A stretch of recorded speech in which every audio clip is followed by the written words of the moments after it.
Listo, ya pueden ver mi pantalla y escucharme bien, ¿cierto? Sí, correcto. Ok, perfecto. Un segundito, corro por acá. Bueno, entonces pues un gusto volvernos a ver ahorita en horas de la tarde. En la mañana hablamos un poco del paciente críticamente intoxicado y ahora vamos a hablar de intoxicaciones frecuentes en pediatría, partiendo de el principio de que un niño intoxicado en su mayoría, pues va a ser críticamente o va a estar, o sea, comportar como un paciente críticamente intoxicado por muchas cosas, entre esas porque la madurez hepática y la madurez renal no está 100%, y pues recordemos que la mayoría de los fármacos y la mayoría de los tóxicos se metabolizan por el hígado y se eliminan por el riñón. Entonces, pues digamos que tendríamos más complicaciones. Y aquí es cuando uno tiene este tipo de problemas, ¿no? Paciente intoxicado ya hay un problema, pero paciente intoxicado y pediátrico creo que tenemos un problema aún más grande, ¿sí? Y pues muchas veces sucede eso, además porque recordemos que los niños son muy curiosos, ¿cierto? Los niños se pueden intoxicar por todo lo que ustedes quieran.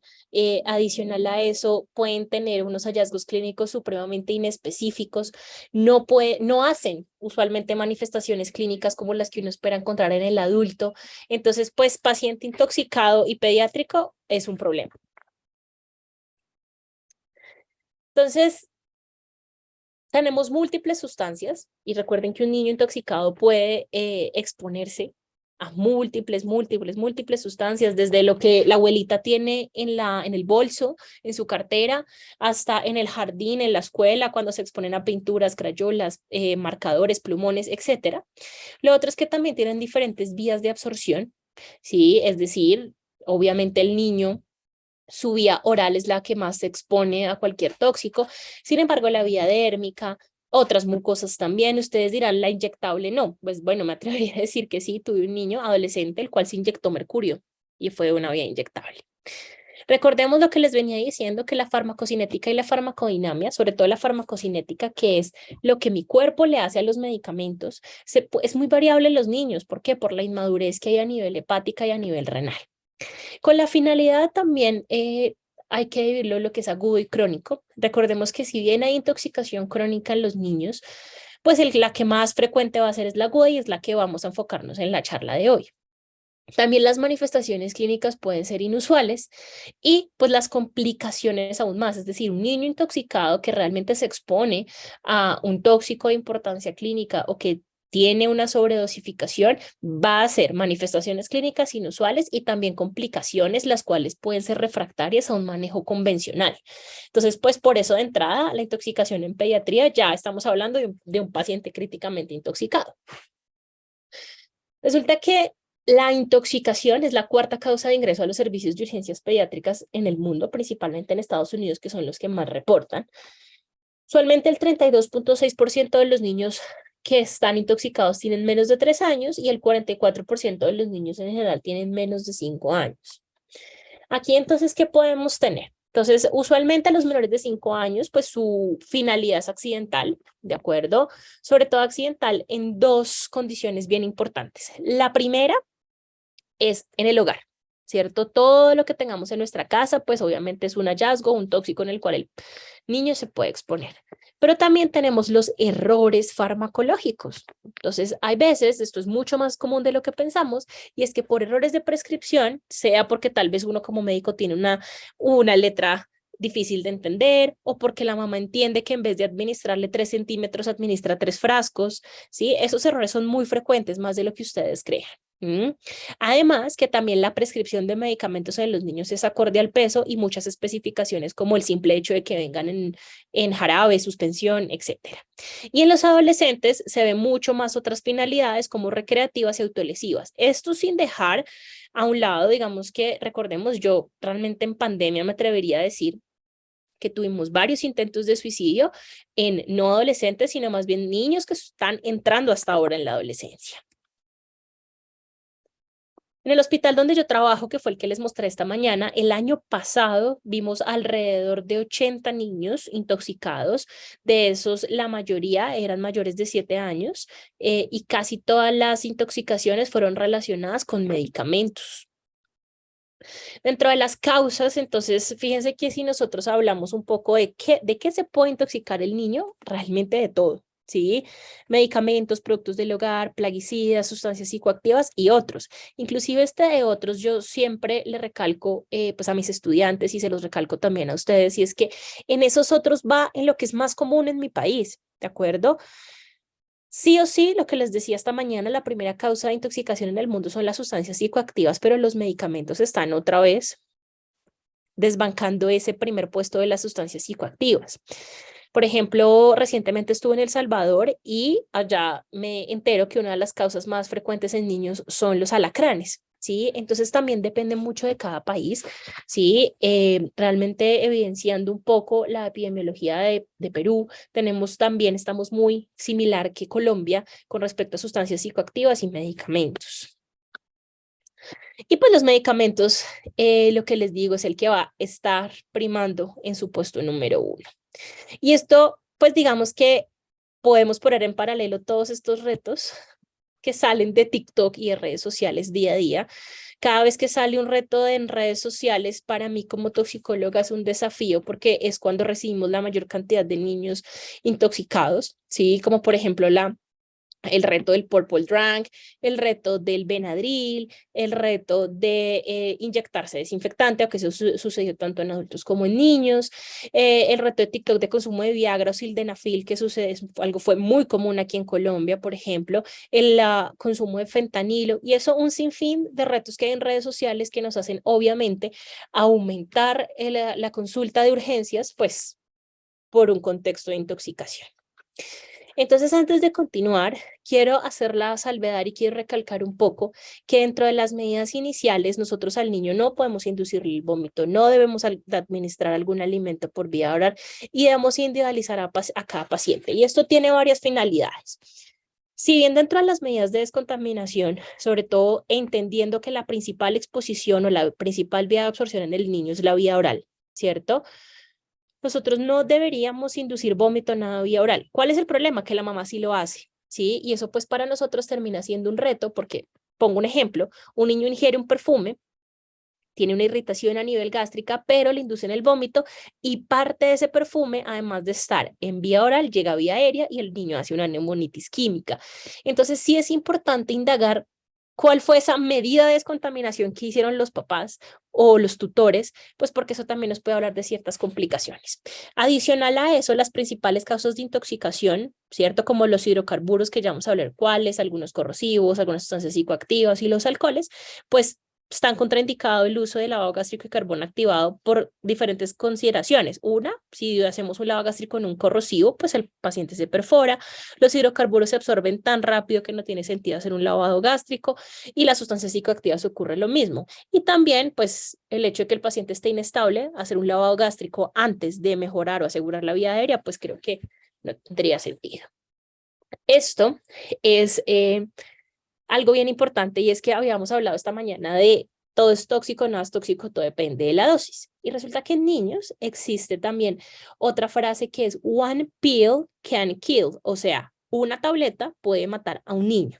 Y ahí ustedes ven los fármacos que con solo una tableta que el niño ingiera puede fallecer. Ahí tenemos bupropión, cafeína, el alcanfor. Digamos que el alcanfor, para más o menos recordarles en dónde está, se encuentra en el Big Vaporub. La nicotina, la teofilina, la cloroquina, clonidina, alcoholes tóxicos, las imidazolinas, los calcioantagonistas, betabloqueadores y digitálicos, que fíjense que en la charla que les dicté son causas de choque cardiogénico, sulfoniluria, salicilatos, y pues si le sumamos los medicamentos de margen terapéutico estrecho.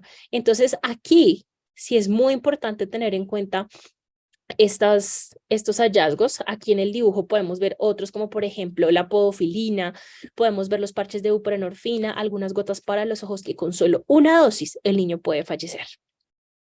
Esto ya se los había mostrado en horas de la mañana y básicamente son las sustancias que tienen fases asintomáticas, entendiendo que muchas de ellas ahí pueden estar involucrados los niños.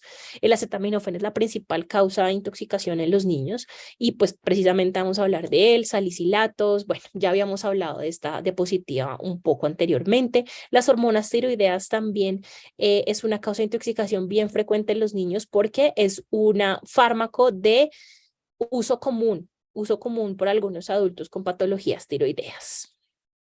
No olviden entonces que tenemos que evaluar a mi paciente, se los recalqué esta mañana, primero tratar al paciente antes que el tóxico y nos toca identificar vía aérea, ventilación, circulación, la parte neurológica, la exposición y tratar la hipotermia. Recuerden que nuestros niños pueden fallecer por hipotermia. No pensemos que un niño es un adulto pequeño, eso es un error muy frecuente y creo que no solamente pasa en toxicología. Aquí nosotros tenemos que identificar el grado de inmadurez que tienen los órganos, entendiendo que de pronto eso va a disminuir la eliminación del tóxico, se va a acumular más en sangre. Pensemos también en diagnósticos diferenciales, intentar clasificar al paciente en un toxíndrome, determinar la necesidad de antídotos, solicitar los paraclínicos completos, solicitar un electrocardiograma, una glucometría y pues sí o sí el peso del paciente. Entonces esos son como los tips más importantes antes de iniciar.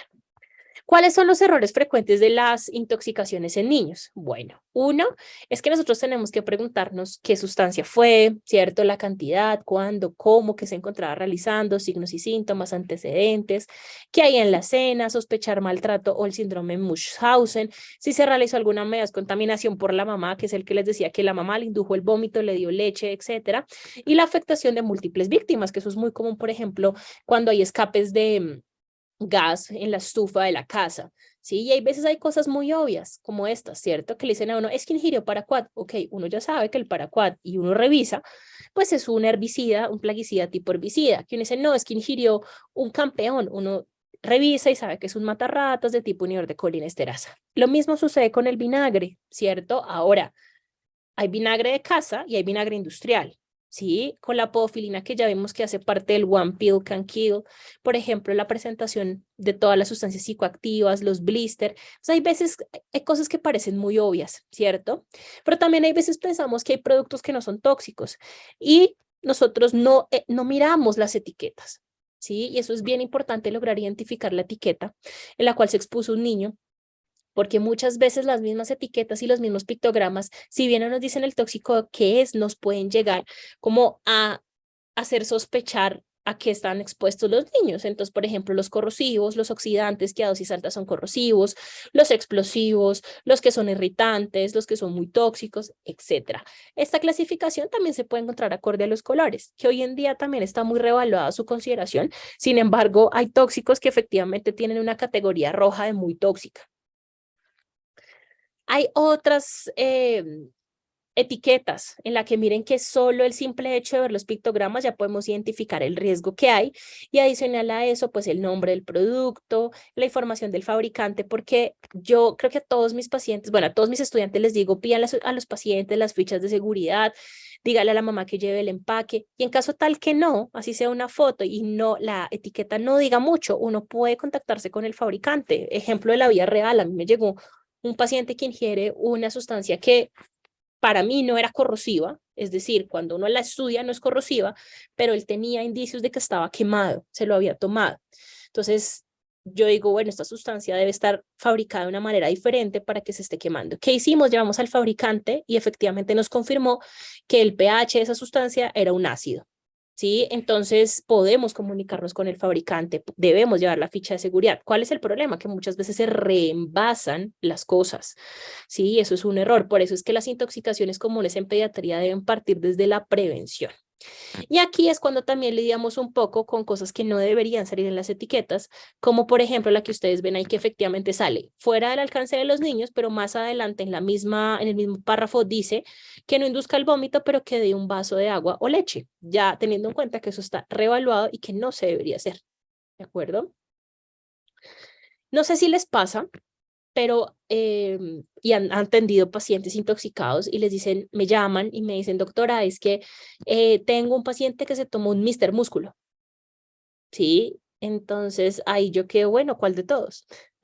El de cocina, el de vidrios, el antigrasa, el limpiador de inodoros, ¿sí? Entonces hay uno queda como bien confundido.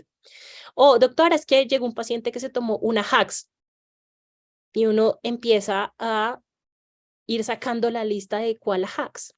¿Sí?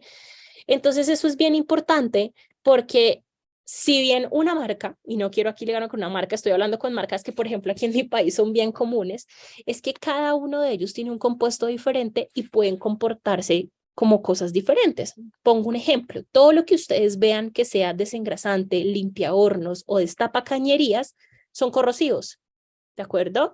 Mientras que los detergentes en general, pues son hidrocarburos y generan esa irritación, ¿sí?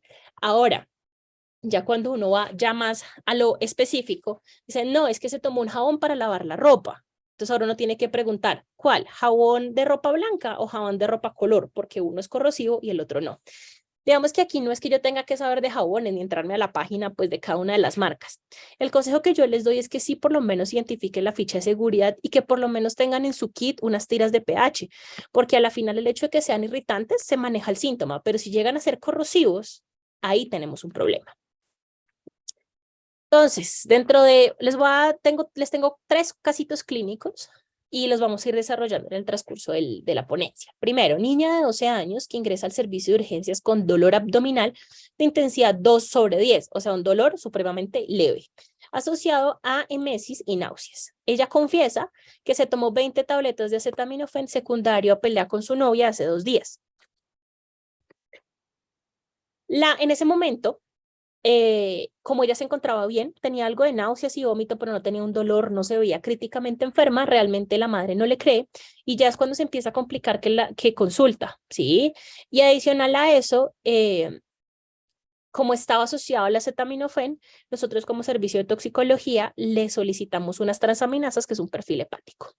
Se recibe llamado al laboratorio confirmando niveles de transaminasas mayores a 1000, entendiendo que el corte de una es de 60 y el otro es de 34. Se interroga a la menor, quien manifiesta que no ingirió 20 tabletas, sino 360 tabletas en un lapso de 4 días, vendidas por su amiga del colegio.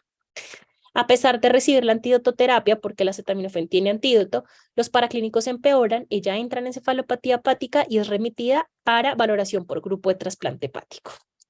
Eso nos da apertura para hablar un poco de medicamentos.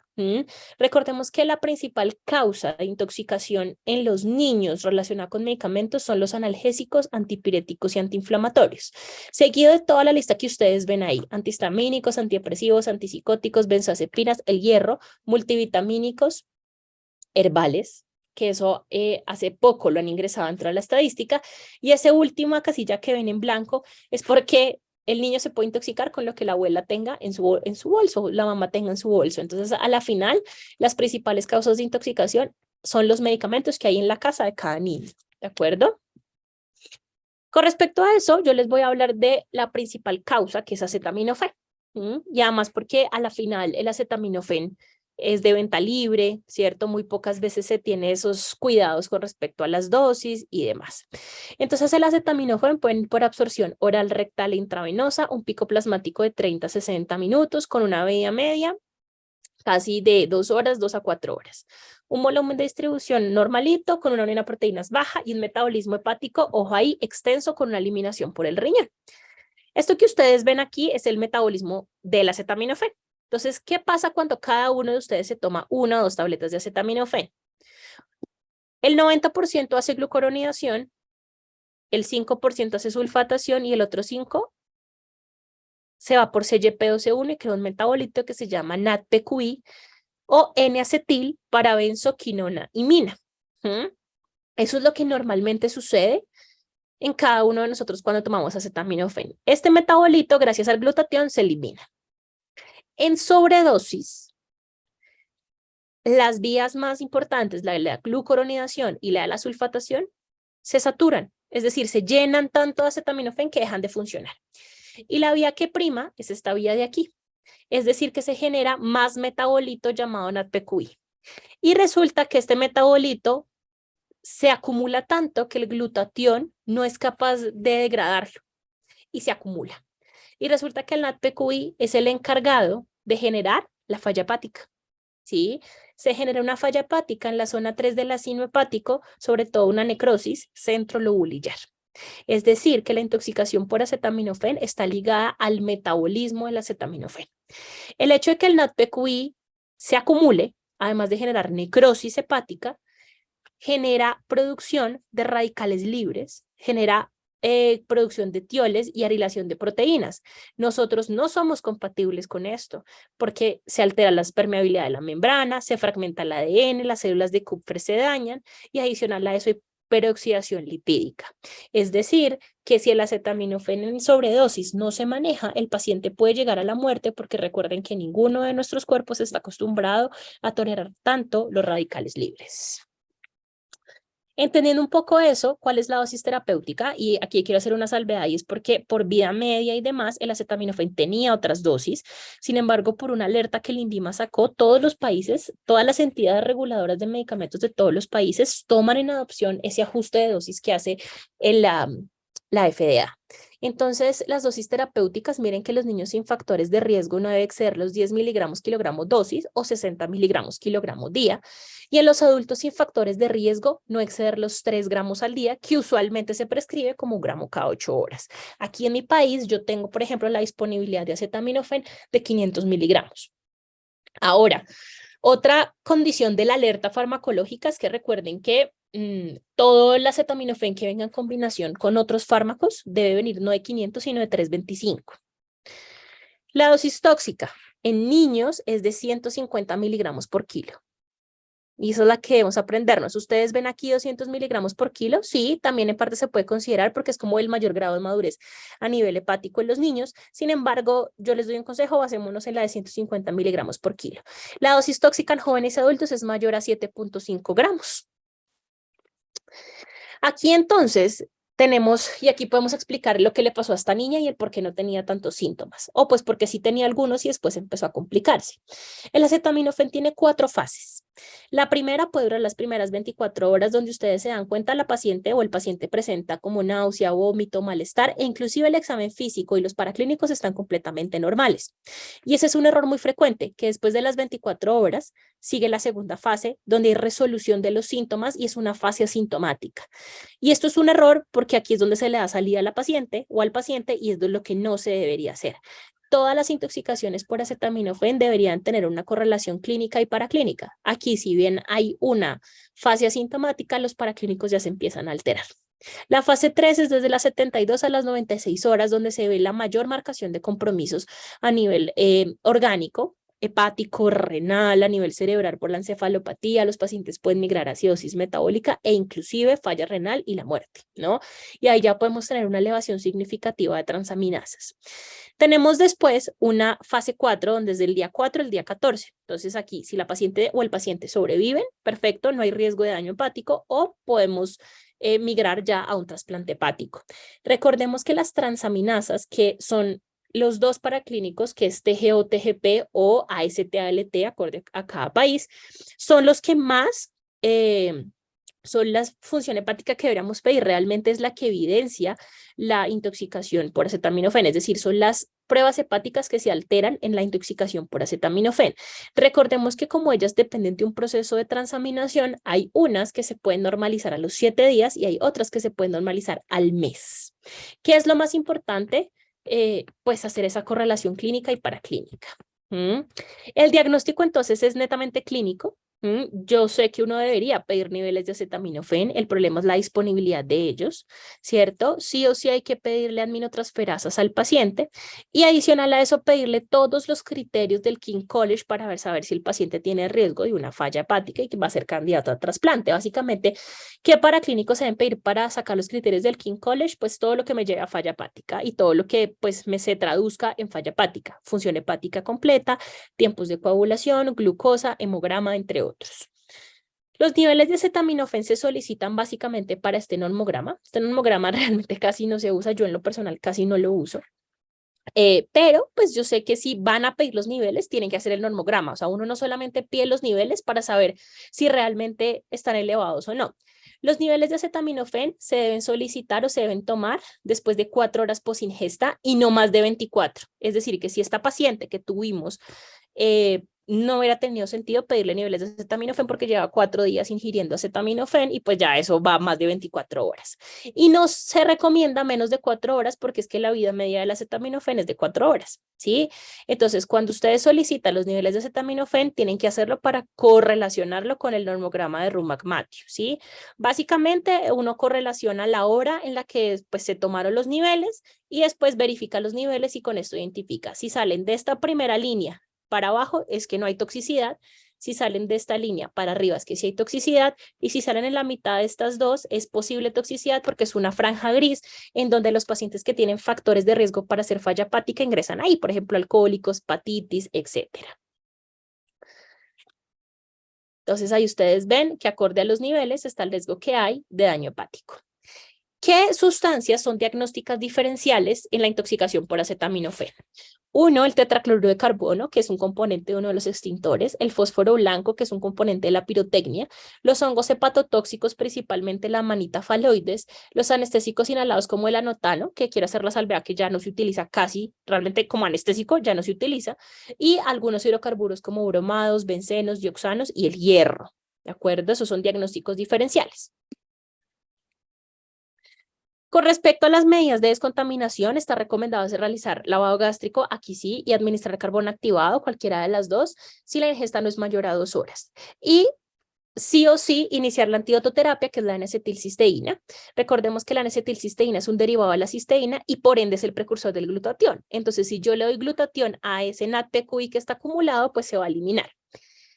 Tenemos N-acetilcisteína en ampollas de 300 miligramos en 3 mililitros, en jarabe y en sobres. Yo aquí en mi país tengo tanto viales como sobres para hacer cualquiera de las dos medidas, ¿sí?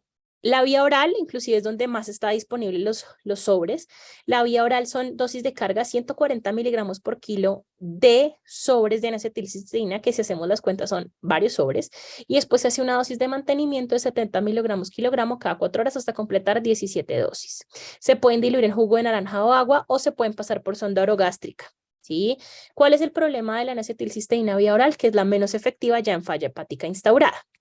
Por otro lado, la intravenosa, que es la que más utilizo yo, tiene mejor evidencia ya en falla hepática instaurada. El único problema es que hace reacciones anafilactoides, pero pues digamos que no son de importancia clínica en el sentido de que uno suspende la infusión, maneja la reacción anafilactoide y vuelve y reinicia.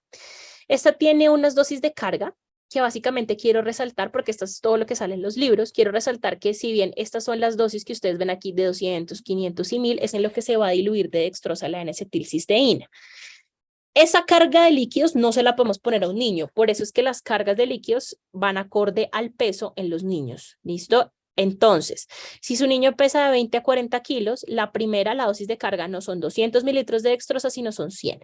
La primera dosis de mantenimiento no son 500 de dextrosa, sino son 250, y la tercera no son 1000 de dextrosa, sino son 500. Si ya pesa menos de 20 kilos, aquí son 3 mililitros por kilo, aquí son 7 y aquí 14. Eso es lo que se usaba y siempre se ha utilizado desde hace mucho tiempo. Sin embargo, este es el nuevo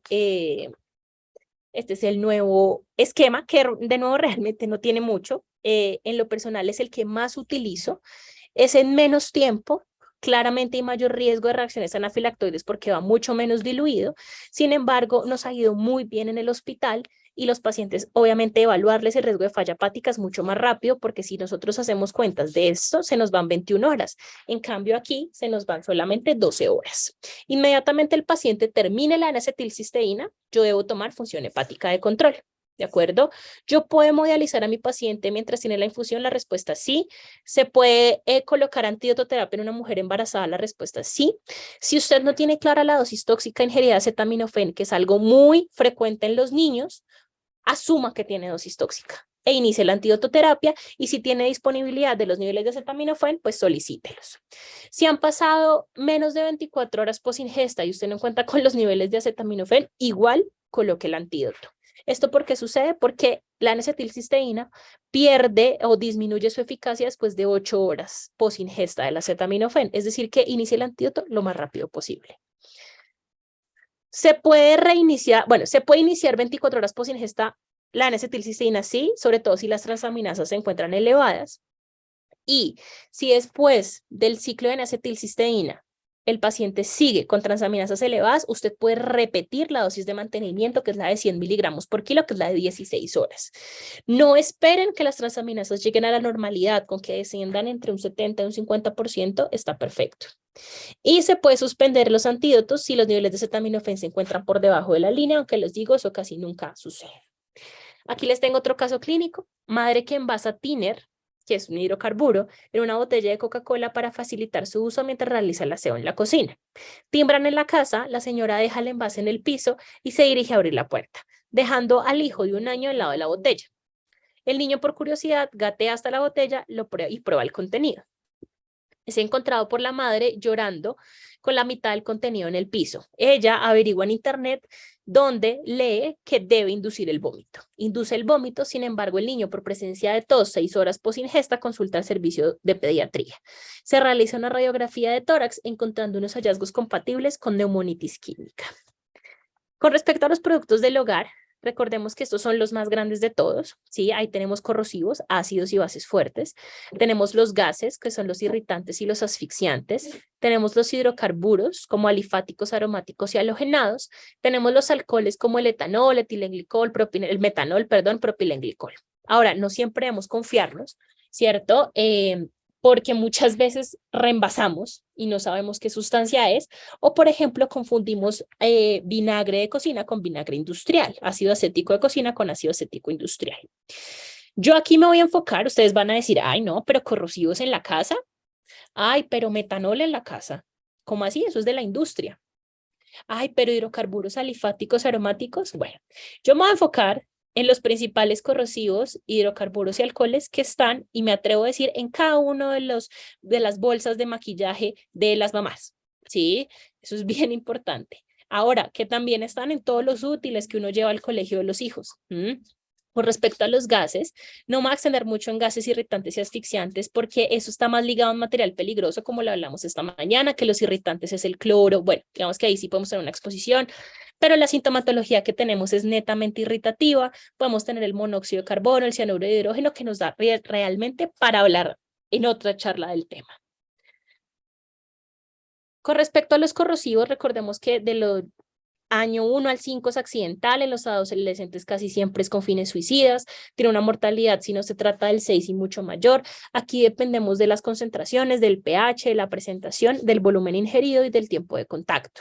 Aquí es indispensable contar con tiras de pH y yo siempre le digo a todos mis estudiantes como, bueno, ¿dónde están sus tiras de pH? Sí, porque una de las primeras cosas que tenemos que hacer en el contexto de una intoxicación, sea adulto o sea niño, es verificar si la sustancia a la cual se expuso la persona es corrosiva o no, porque eso me cambia completamente mi algoritmo y mi esquema mental, ¿sí? Entonces, debemos tener tiras de pH, sobre todo en el contexto de corrosivos, ¿cierto? Aquí nos deben importar dos valores extremos. Si una sustancia tiene un pH menor a 3, es un ácido fuerte y ahí tenemos problemas. Si una sustancia tiene un pH mayor a 11, tenemos una base fuerte y tenemos problemas. Lo que está en ese intermedio, 4, 5, 6, bueno, 7 es neutro, 8, 9 y 10, lo vamos a llamar irritante. O sea, eso no nos va a generar quemadura a menos de que lo utilicemos en grandes concentraciones. Es decir, no debería generar quemadura en un niño que tal vez nos expone a una gran cantidad. Eso se vería más en un accidente laboral, ¿sí? Pero nos debería preocupar pHs menor a 3 y pHs mayores a 11, ¿de acuerdo? Hay sustancias irritantes que se comportan como bases fuertes que ya se las voy a explicar. Ahora, entre una base y un ácido fuerte, las bases fuertes son más severas, las lesiones por bases fuertes son más severas que las lesiones por los ácidos fuertes. ¿Por qué? Porque las bases fuertes generan necrosis de licuefacción, mientras que los ácidos fuertes generan necrosis de coagulación.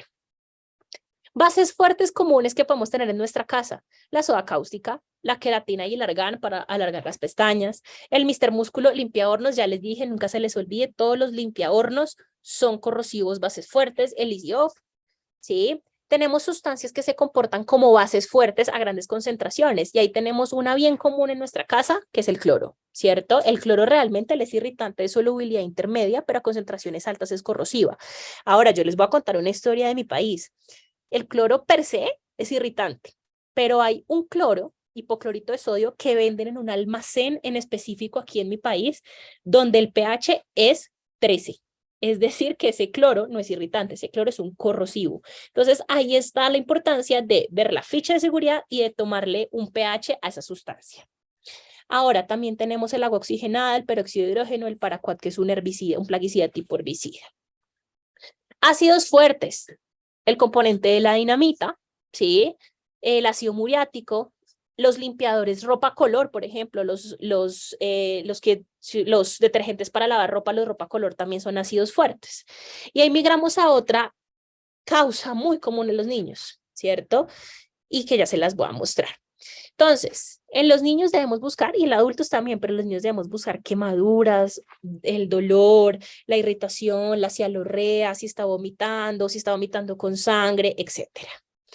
Básicamente el diagnóstico debe ser clínico. Yo debo solicitar una endoscopia, pero ojo, la endoscopia se debe solicitar después de las 6 horas posingesta y no más de 48 horas, porque si no el paciente puede perforarse.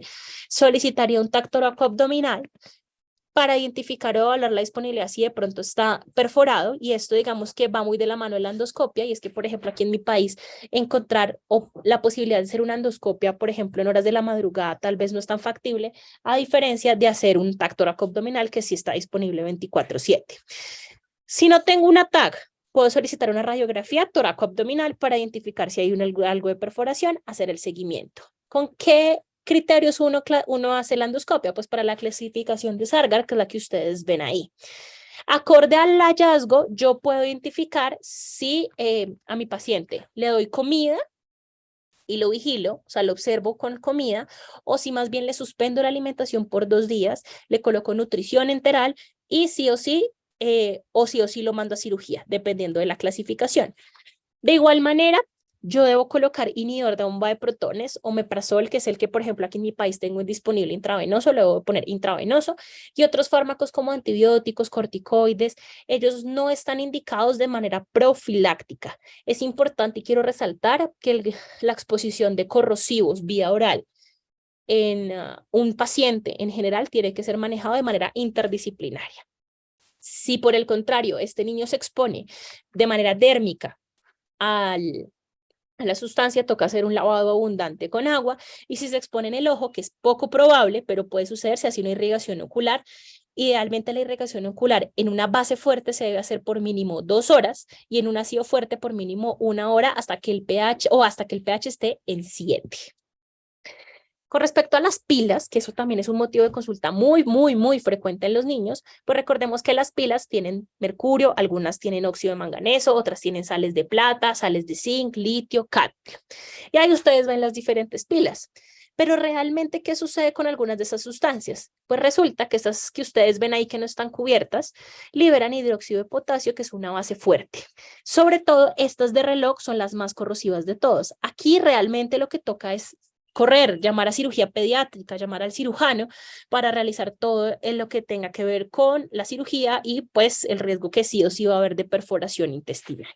Si por el contrario ingirió las otras 2 pilas que ustedes ven ahí que no, que es muy poco probable que un niño se ingiera una pila de esas de tamaño grande, pues ahí el riesgo principalmente es de intoxicación por metales pesados. Con respecto a los detergentes son irritantes. Sí, son irritantes. Y ahí digamos que si bien la toxicidad es escasa o nula, tenemos que tener ciertas consideraciones. Una de ellas es que tenemos que dejar a un lado los que son suavizantes, porque los suavizantes a concentraciones altas se comportan como ácidos fuertes, y los detergentes de las máquinas lavavajillas, porque ellos se comportan como álcalis. De todo lo otro, son 100% irritantes. El riesgo es de hacer neumonitis química, es decir, que al niño le dé cialorrea, bueno, la neumonitis química es un compromiso alveolar, pero digamos que los síntomas iniciales es tos, mocos, irritación de la garganta, y la neumonitis química se instaura 6 horas después o tiene hasta 6 horas para instaurarse en el contexto de una exposición a un irritante. Obviamente, cuando hablamos de irritantes, va a ser igual a diarrea, vómito, todo lo que irrite, así como irrita la mucosa bronquial, irrita la mucosa oral y irrita la parte gastrointestinal. Entonces son niños que van a hacer vómitos, diarrea, tos, etcétera. Y pues por ende pueden migrar a deshidratación y trastornos hidroelectrolíticos. Todo lo que viene de detergentes en presentación líquida y las máquinas lavavajillas tienen entre un 10 y un 20% de etanol. Por ende, pues para uno como adulto recibir un 10 a un 20% de etanol no es mucho, pero para que un niño reciba 10 a 20% de etanol puede generar inclusive hasta una embriaguez.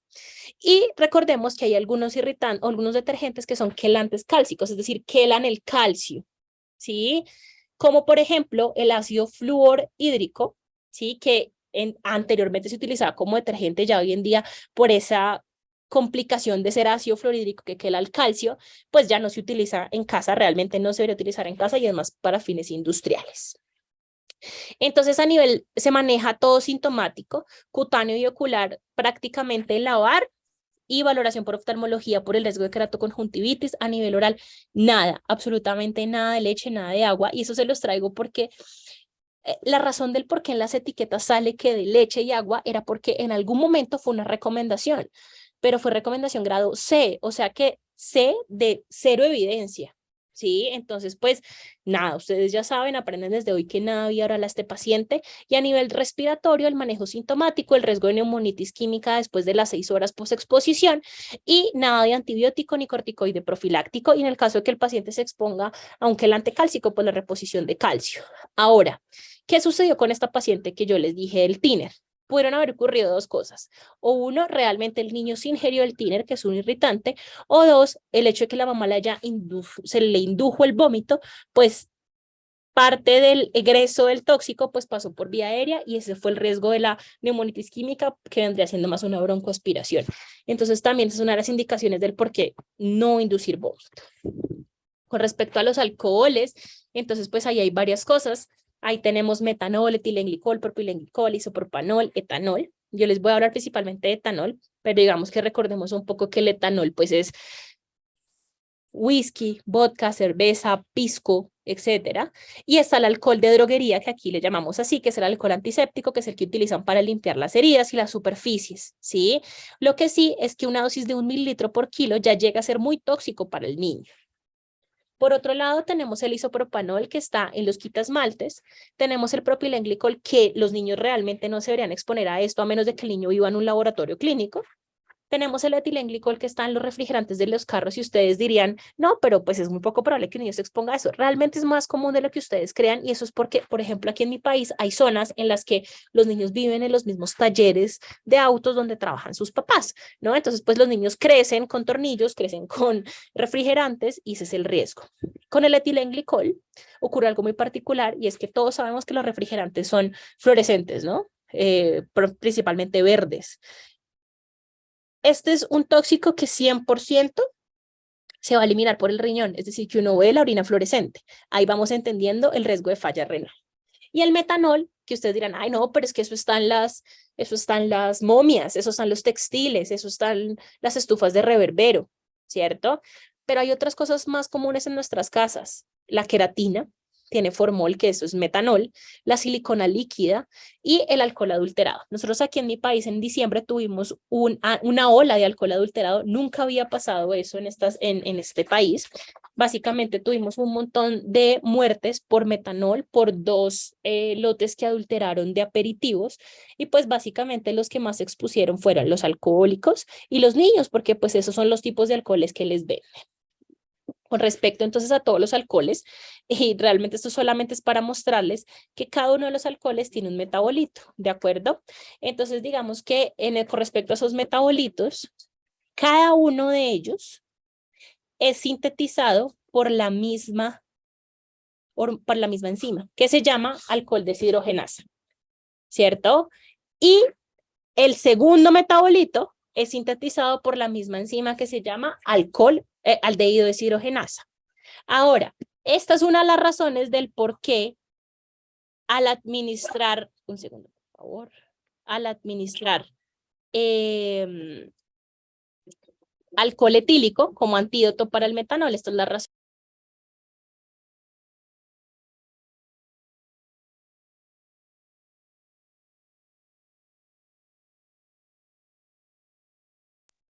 Ya Ya me escuchan, ¿cierto?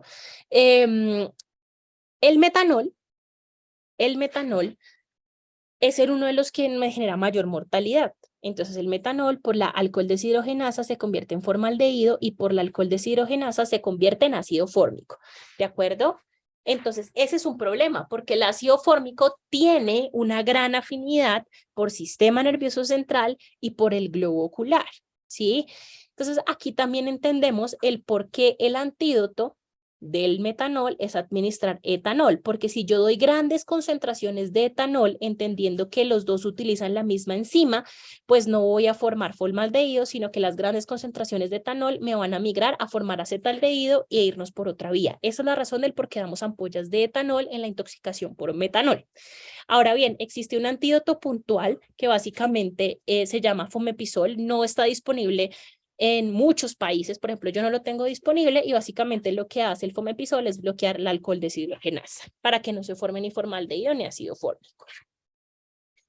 ¿Qué hace el metanol? Miren, tiene afinidad. Cuando ustedes dicen, es que el metanol es el que deja ciego a la gente, la respuesta es sí, pero es lo último que hace. Tiene afinidad por el disco óptico, tiene afinidad por el nervio óptico, inhibe la bomba sodio-potasio ATPasa, inhibe la citocromoxidasa, ¿de acuerdo? Y pues genera hemorragias cerebrales de manera importante. Y aquí está el problema bien grande, y es que en estadios iniciales es completamente asintomático. Y ahí ocurre el problema. Y es porque muchas de las personas, por ejemplo, que ingieren trago que está adulterado, se dan cuenta tiempo después cuando tienen su resaca, su guayabo que le decimos aquí en Colombia, y no mejora. ¿De acuerdo? Y tienen un guayabo persistente con visión borrosa. Ahí es cuando consultan. Entonces, miren que la intoxicación por metanol también tiene una fase asintomática y una fase de 30 horas donde el paciente perfectamente puede tener un vértigo o hallazgos inespecíficos. Ya después migran esa acidosis metabólica, a alteraciones visuales, a convulsiones, a parkinsonismo y a muerte. Recordemos que la falla ventilatoria es mal pronóstico, la insuficiencia renal aguda es bien característica, hacen rhabdomiólisis, hipotensión, edema pulmonar, hiperglicemia, etc. Con respecto entonces al metanol, yo puedo utilizar ampollas de etanol, no sé si ustedes tengan disponibles las ampollas de etanol. Yo tengo en mi país ampollas de etanol al 96%, antes había el 99%, esta debe diluirse, pero en casos de que no tengan ampollas de etanol, yo puedo utilizar bebidas alcohólicas con concentraciones mayores al 30%. Por ejemplo, el pisco es una muy buena opción. Ahora, no es que tenga que darle una copita de pisco sour al paciente cada 8 horas, no. Debe diluirse de este pisco y debe colocarse bajo infusión, que es lo que ustedes ven ahí. Dosis de carga, la que ustedes ven de 8 y 8, de 8 y 0.8 es para intravenoso y de 3. La dosis de carga de 3 mililitros kilo y de mantenimiento de 0,3 mililitros kilo es para vía oral. Lo que les decía, el Fomepisol es el antídoto real. El ácido folínico es un coayudante que me sirve a producir más acetil-CoA. Y sí o sí, si el paciente tiene acidosis metabólica persistente, falla renal, yo debería considerar la diálisis. En los pacientes alcohólicos, ¿colocamos etiloterapia también? Sí, la respuesta es sí, solo que debemos ajustar un poco más esta etiloterapia. ¿Hasta qué momento yo utilizo la etiloterapia en el paciente? Hasta que mejore, hasta que tenga niveles de metanol negativos? Vamos a lo mismo, a mí los niveles de metanol aquí en el país me llegan a los 5 días, entonces a mí me toca basarme netamente en la clínica hasta que el paciente se encuentre completamente asintomático, ¿de acuerdo?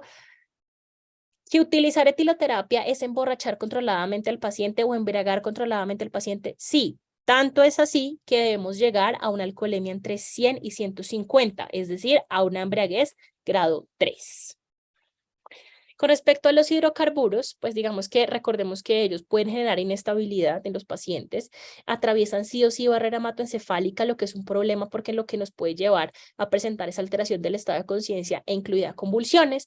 Hay manifestaciones gastrointestinales, oculares, dermatológicas por mucha irritación, puede haber neumonitis química también, y aquí es importante nada bioral en su paciente, el manejo netamente sintomático y dependiendo del gas que se haya expuesto su paciente. Aquí las vías de exposición más comunes es la oral, la dérmica y la inhalatoria. Miren que tenemos alifáticos, tenemos los que tienen cadenas de carbono muy cortas, como el metano, etano, butano, que son los más volátiles, tienen mayor riesgo de generar convulsiones. Tenemos los de cadenas intermedias, como el hexano, que ellos pues se encuentran más que todo en exposición laboral, y tenemos los derivados del petróleo como la gasolina y el querosene, que son 100% irritantes y pues generan un riesgo más alto de neumonitis química. Les voy a mostrar que nosotros tenemos este tipo de hidrocarburos en nuestras casas. Entonces, los alifáticos tenemos Barsol, tenemos el componente de los briquettes, la vaselina, el Pegastic, que aquí es un pegante que se utiliza muy frecuentemente en los colegios, los derivados de la nafta, que están en los desodorantes, en los perfumes, en el maquillaje, ¿cierto? Tenemos los hidrocarburos halogenados, donde yo les dije que ellos particularmente tienen unas características en los que los hace ser un poco más tóxicos porque generan toxicidad directa en corazón, en riñón, en hígado, y además liberan radicales libres. Ahí tenemos, por ejemplo, los limpiadores de pantallas de televisores, los limpiadores de las gafas, de los lentes, tanto así que es una sustancia recreativa que es cloruro de metileno. Tenemos el liquid paper o corrector para borrar los esferos. Los halogenados, tetracloruro de carbono, bueno, el cloroformo que ya realmente casi no se usa, y el diclorometano.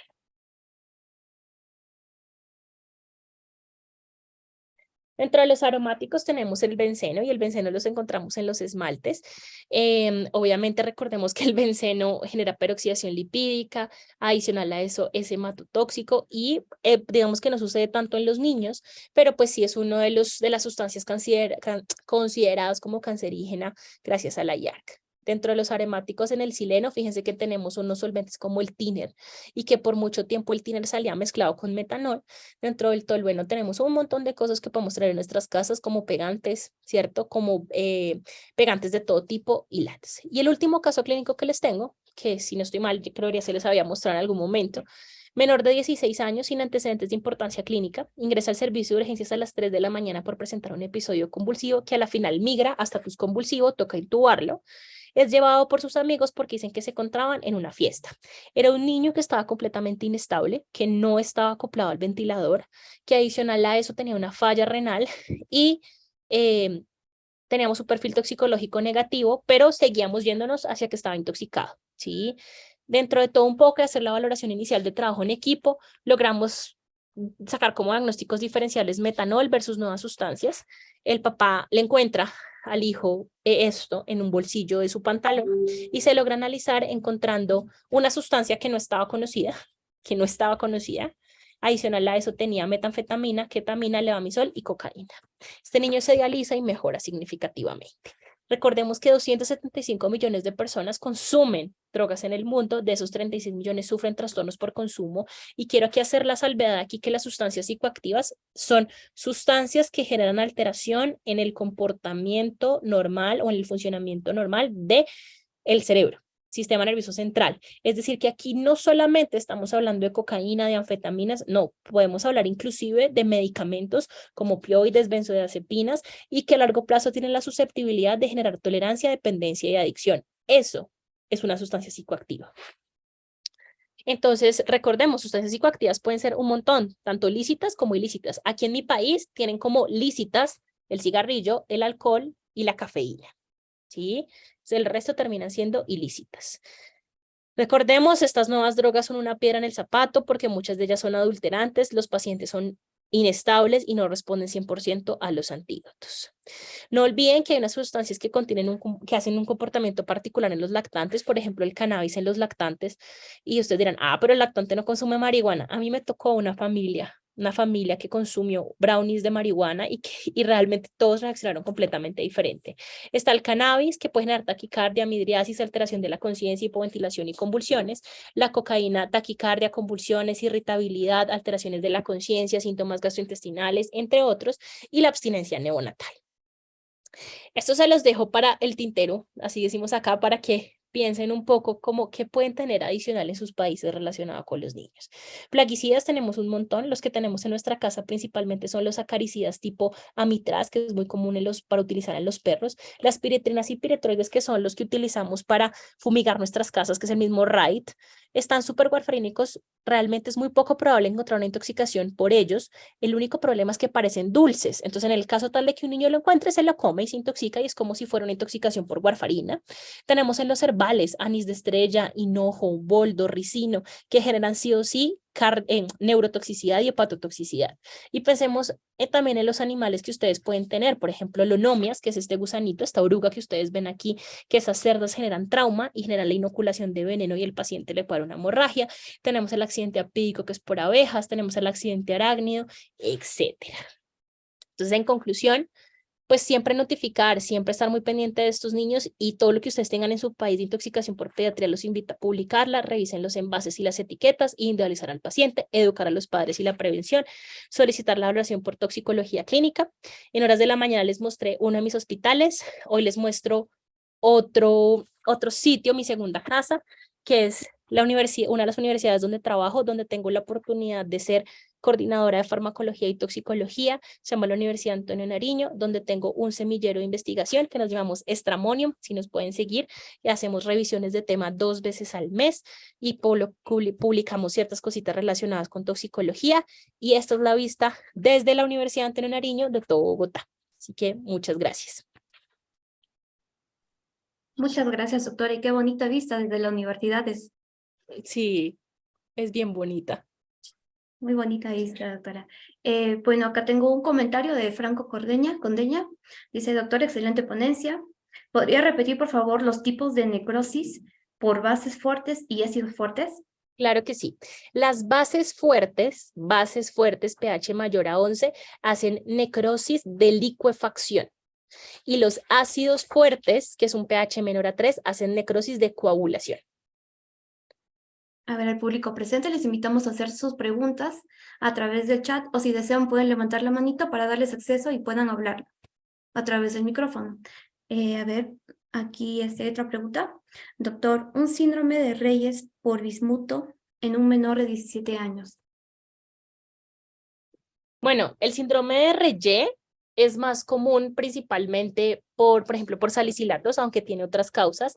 Es una manifestación no tan común, pero se presenta principalmente en menores de edad.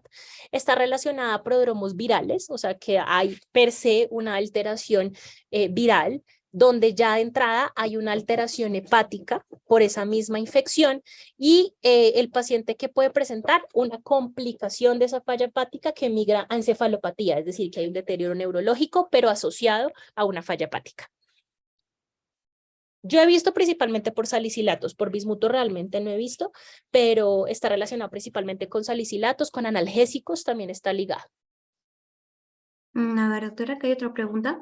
Doctora, ¿la intoxicación por lejía se hace lavado gástrico? No, a la intoxicación por lejía tú no le haces lavado gástrico por varias cosas. Entre esas es un hidrocarburo, ¿cierto? Es un hidrocarburo, es un oxidante. A los hidrocarburos no se les hace lavado gástrico porque a la final se absorben tan rápido los hidrocarburos que no tiene sentido hacer un lavado gástrico, ¿sí? Por otro lado, el lejía a concentraciones altas se puede comportar como corrosivo, y pues los corrosivos tienen contraindicación de lavado gástrico por el riesgo de perforación. En el chat hay una última pregunta, pero solamente puso omeprazol en signo de interrogación. Claudia Maribel, ¿cuál es su pregunta? Buenas tardes. Lo que me refería es que si se utiliza omeprazol en ese caso, ¿no? O sea, no se hace el lavado gástrico, pero el omeprazol sí va. Ok, realmente no, realmente el manejo es sintomático. Tú el omeprazol intravenoso solamente lo utilizas en el contexto de un corrosivo, ¿sí? El lejía es un hidrocarburo, realmente es el manejo netamente sintomático, ¿sí? Uno utiliza omeprazol en el contexto de evidenciar, por ejemplo, una hemorragia digestivas, que es lo que tiene un riesgo mayor de hacer un corrosivo, pero de por sí el omeprazol no tiene una indicación puntual o inicial en el contexto de lejía. Franco Condeño pregunta, doctora, en dosis de flumacenil. Bueno, el de flumacenil en intoxicación por benzodiazepinas, ¿cierto? Sí, Ok, sí. bueno, el flumacenil realmente está muy revaluado su uso en niños, ¿sí? ¿Por qué? Porque el flumacenil disminuye el umbral convulsivo. Entonces, pues, entre comillas, no es que esté contraindicado, pero sí se desaconseja su uso por el riesgo de convulsionar, además también el riesgo que puede tener de múltiples complicaciones. Ahora bien, pues las dosis que tú vas a encontrar principalmente está relacionada en adultos, que es 0,2 miligramos, que es media ampolla en un minuto, y después el resto de la ampolla en otro minuto, ¿sí? Pero por el riesgo de la disminución del umbral convulsivo, no se recomienda utilizar fluoxetil en niños. Se prefieren inclusive utilizar la vía aérea, o sea, asegurar la vía aérea en estos pacientes. Y te tocaría intubarlo, Franco. Realmente es la principal consideración. O sea, asegurar la vía aérea, porque ¿cuál es el riesgo de la sobredosis de benzodiazepinas? Falla ventilatoria y compromiso neurológico. Y no podemos preservar la hipoxia en los niños. No se debería. Realmente ninguno, ¿no? Pero pues ustedes saben que los niños responden peor a la hipoxia que un adulto.